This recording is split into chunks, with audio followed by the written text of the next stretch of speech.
Good morning, student. Today I am going to teach you new chapter.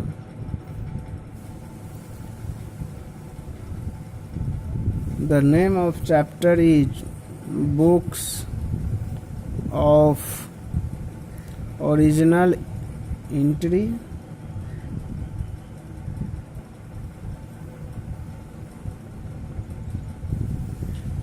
This is also called journal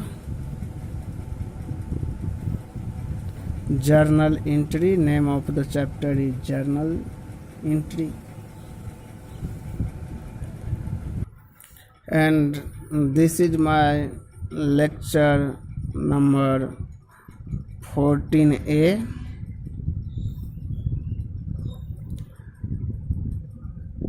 This is the first book in which transactions are recorded from a source document are called books of original entry.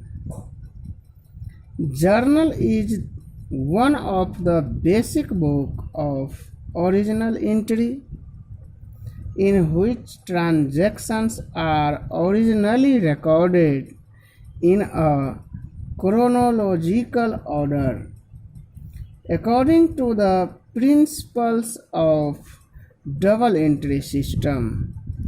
When the size of the business is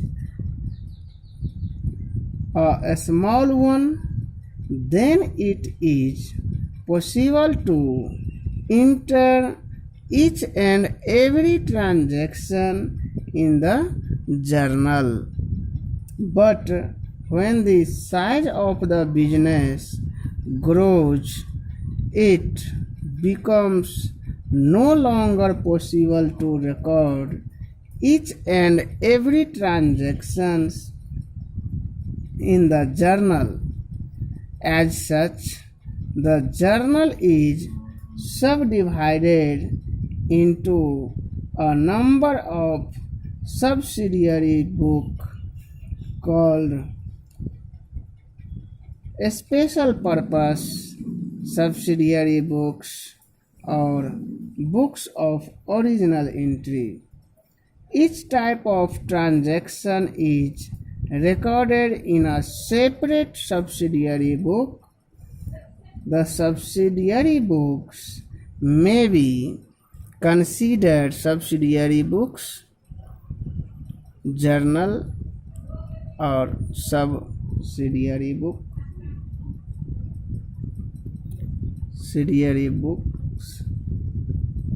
Subsidiary books may be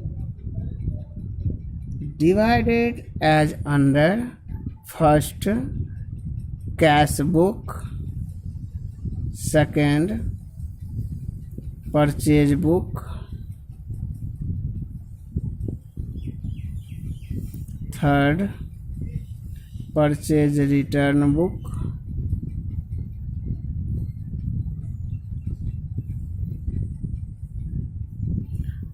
fourth, sales book;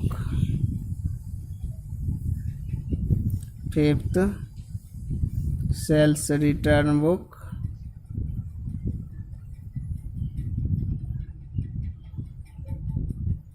sixth, bills receivable book;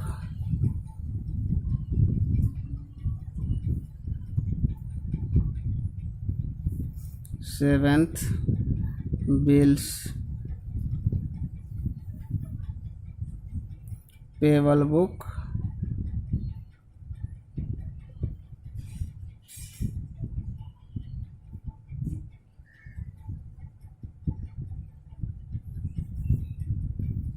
and eighth, journal proper. So these are the type of subsidiary book These books are termed as books of original entry because transactions are first of all recorded in these books. A businessman need not maintain all the above mentioned subsidiary book, but he may maintain any of the above books according to the needs and requirements of this business. In this chapter, only the journal has been discussed. Subsidiary books have been discussed in the subsequent chapters. Now I come on the point of journal. Student, journal is a book of original entry in which the transactions are recorded first of all as and when they take place. According to Professor Carter, the journal as originally used book of primary entry in which transactions are copied in order to date from a memorandum or waste book. The entries as they are copied are classified into debit and credits so as to facilitate their being correctly posted afterward in the ledger. Thus, journal is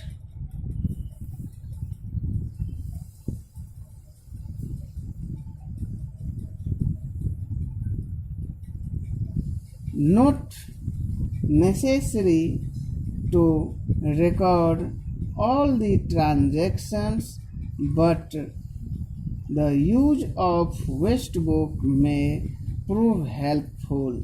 Later on, with the help of waste book, recording is made in journal. Some features of journals.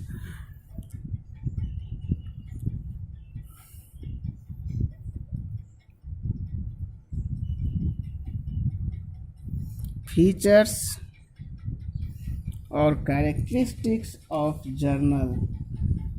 Journal is a book in which the transactions are recorded first of all.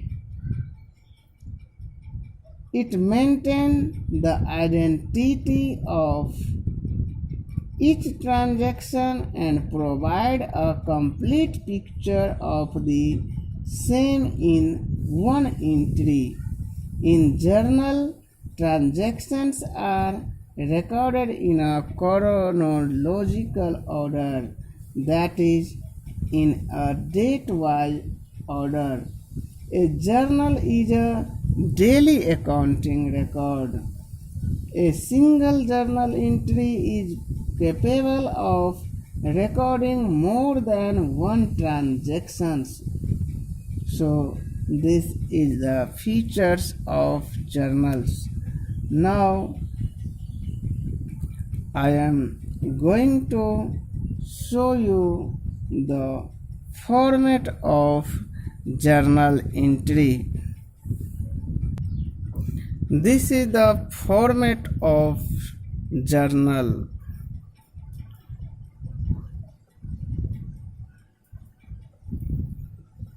First column is of date, second column is particular, third LF, fourth DR amount means debit amount, and fifth credit amount.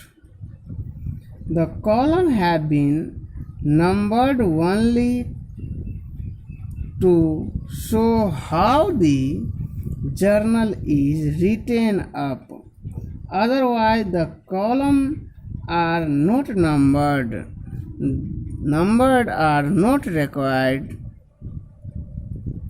First column is date. In the first column, the date of transaction is entered. The year and the month is written only once till the changes. The sequence of the date and months should be strictly mentioned in date column. Now particulars. Each transaction affects two accounts, out of which one account is debited and other account is credited. Thus, name of the account to be debited is written first. First, we will write debit amount, and in second, I will write credit amount. Debit means short form of debit means DR, and short form of credit means CR.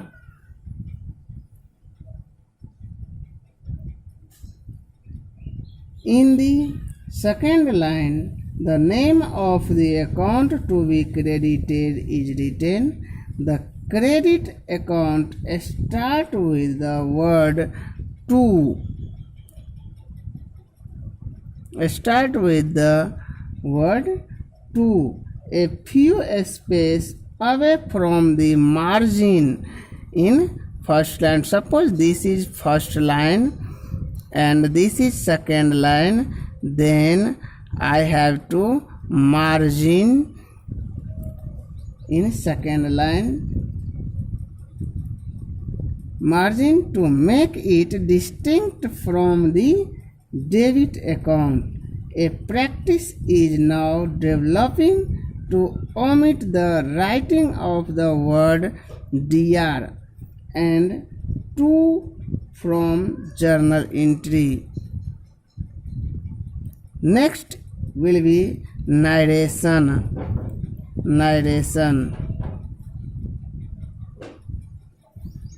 After such journal entries, a brief explanation of the transaction together with necessary details is given. This explanation is called narration. The narration helps to know in future the reasons for the entry and also as to why a particular account is debited and credited. It is necessary to write narration after each entry and should be short, completed and clear. In third column, LF means ledger folio. Ledger folio.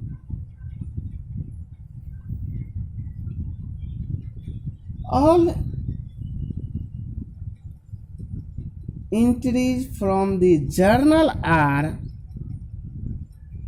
later posted into the ledger account.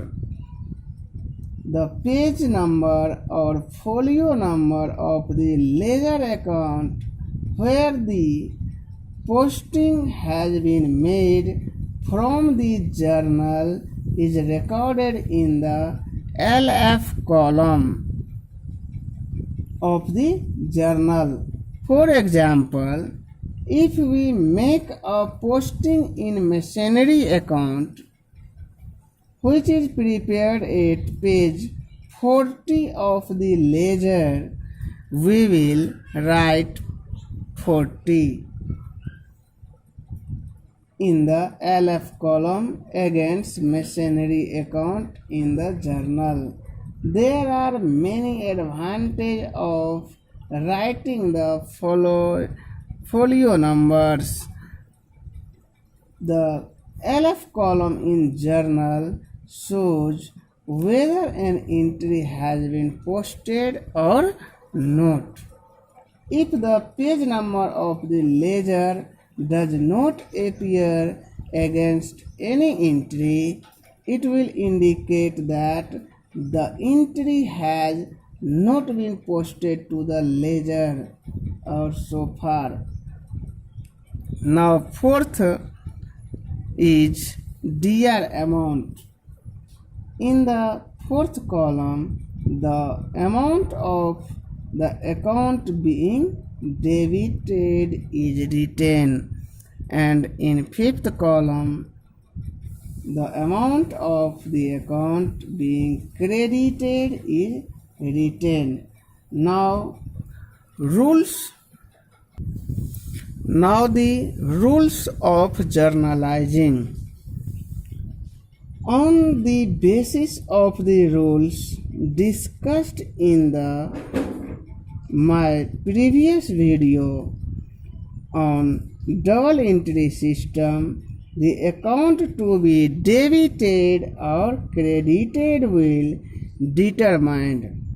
The same rules are again explained here in a simplified manner.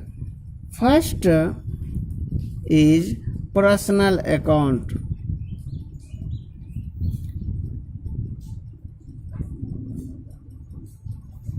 Personal account. According to this rule, debit the receiver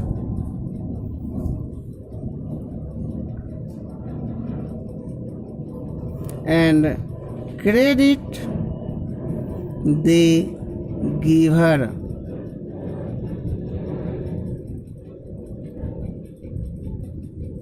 Means the personal account of the person to whom we give some money or goods is debited. For example, if we gave rupees 20,000 to Gopal,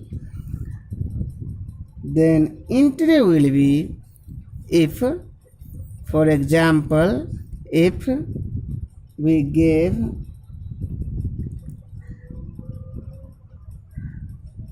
rupees 20,000 given to Gopal,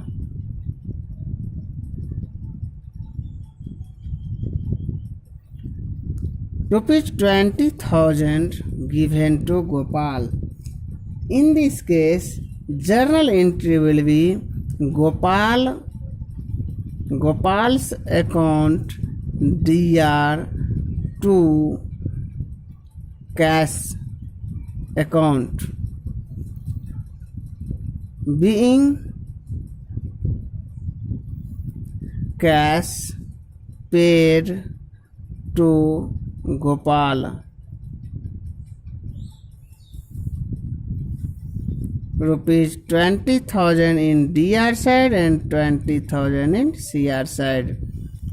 In the same way, according to the rule of credit the giver, the personal account of person from whom we received some money or goods is credited. For example, rupees 10,000 received from Ram. Journal entry will be cash account DR to Ram's account, being cash received from Ram. Rupees 10,000 in debit side and rupees 10,000 in credit side. Now in this rule, debit the receiver when we paid some amount to Gopal. In this case, Gopal is receiver. So Gopal's account should be debited. And in second journal entry, cash received from Ram rupees 10,000. So credit the giver. In this case, giver is Ram. So Ram's account will be credit. Now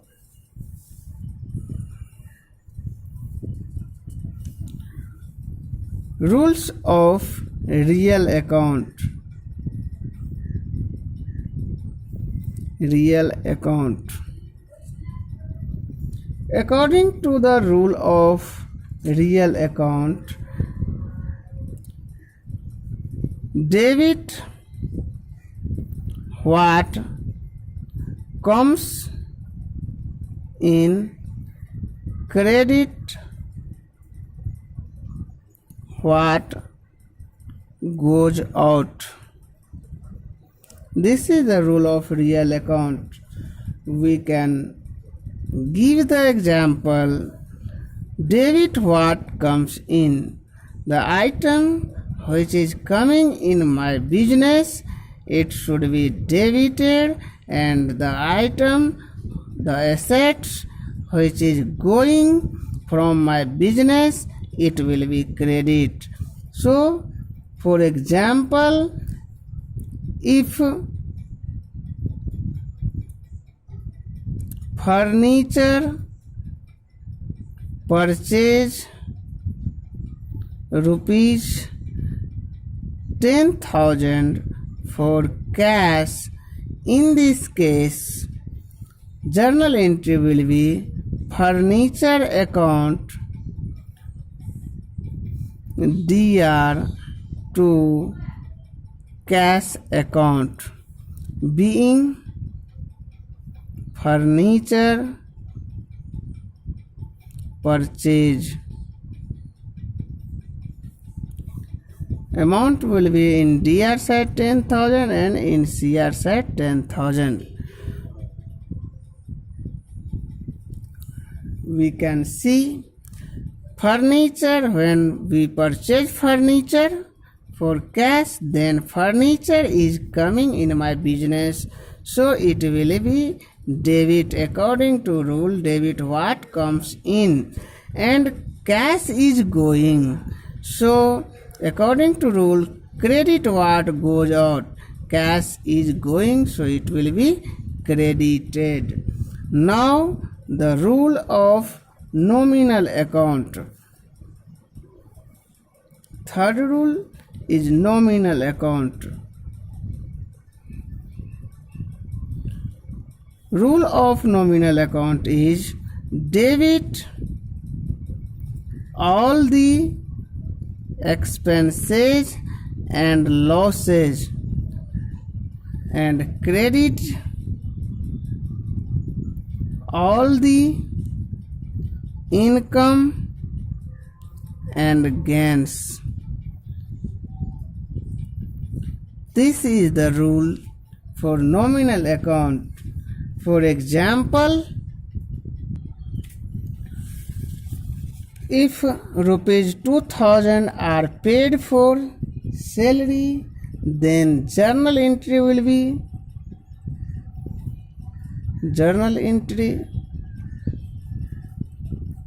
be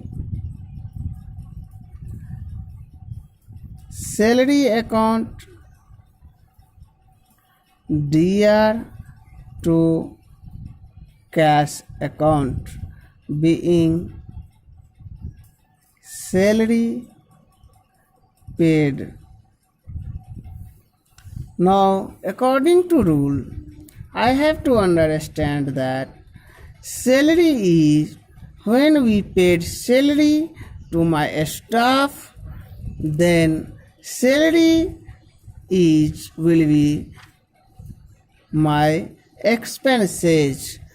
Therefore, I will debit salary account because nominal account rule says debit all the expenses and losses. So here salary is our expenses, but cash is going from business. So according to rule of real account, cash is going from business, so it will be credit. Now some other example. Commission received rupees 1000. In this case, cash journal entry will be cash account DR to commission account.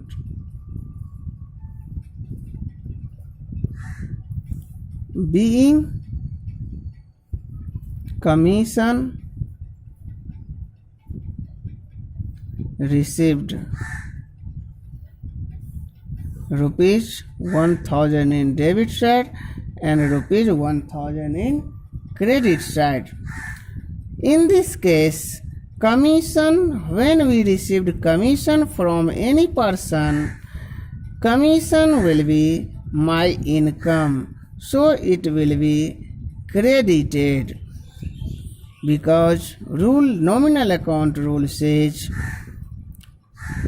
credit all the income and gains, and cash account is debited because cash is coming in my business. So according to real account rule says debit what comes in.